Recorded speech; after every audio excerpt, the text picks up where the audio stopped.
Samuel wahiri mriangoni wa 16. Ziba anampa chakula Daudi. Daudi aroho kalaza kwenda mwendo mfuti kukira chokirere cha mrima.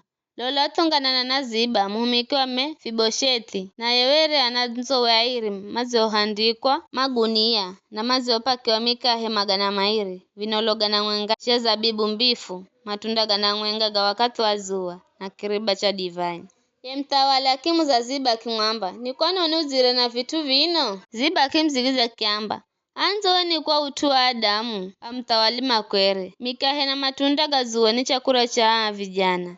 Nayo divine kwa utuwa, mandio zimia konyika. Ye mtawala akimuza kimwamba, vize mzukuluwa ye bwana hiko. Ziba kimwamba, yaza sala Jerusalemu kwa kukala namba moyoni mwakwe.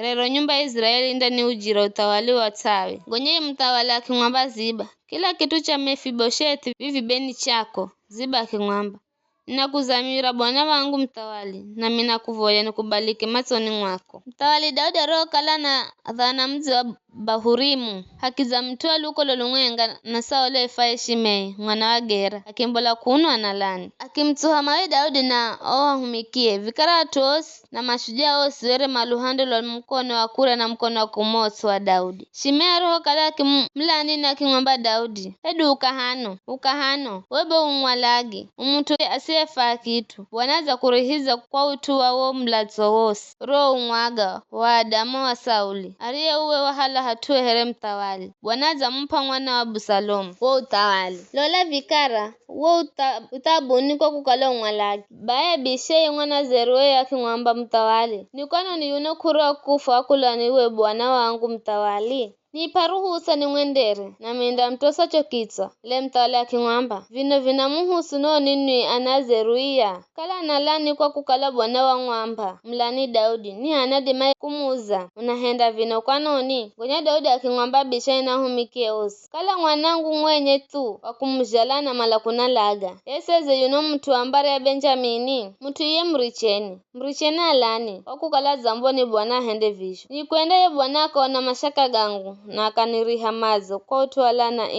vivirero. Bai Daudi na atumeke ndara na charo chao, kuna akikala na tuwana kukotwa mawe na kumwagirwa mitsanga ni Shimei. Shimei wera ananenda zulu za mrima kulolana naye. Yentawali na watu mareo kalhangunga naye makifika mazalela na haho akizioyeza. Makati gago Absalomu na atuosa Israeli hangunga na Ahithofeli magiza Jerusalemu. Gonya Hushai Mwariki msena wa Daudi akimwendera Absalomu na akimwamba, mtawali kwani mlungu. Absalomu akimzausha akimwamba, vizi unondo waaminifu mwenye sao msenao, kwani ulikwendere naye msenao? Hushai akimwamba, hata bule mtu yazi tagulwa ni bwana na atuosa Israeli andakala wangu na nindasalahaunga naye. Zaidi yajo ni muhumikire hani kala siye mwanawe. Mtu miminda kuhumikira hereza shonirisho muhumikira babayo. Gonya Absalomu akimwamba Ahithofeli, namba fuendeze. Ahithofeli akimzigiza kamba, lala nao masuri ya babayo aro aricha masunze yo nyumbaye. Ndo Israeli osimande hosikira kukala unanukavikwa babayo na tosi mario hangunga nawe mandangira moyo. Bayo atumaki hema Absalomu darini na yakilala na masuri ya baba mbele za Israeli osi. Vikara siku zizo maadhoga arigokala Ahithofeli na galaja era ni here maadhoga mtu azigo gerwa ni mlungu. Hiyo ndo Daudi na Absalomu arijo gahalira maadhoga Ahithofeli.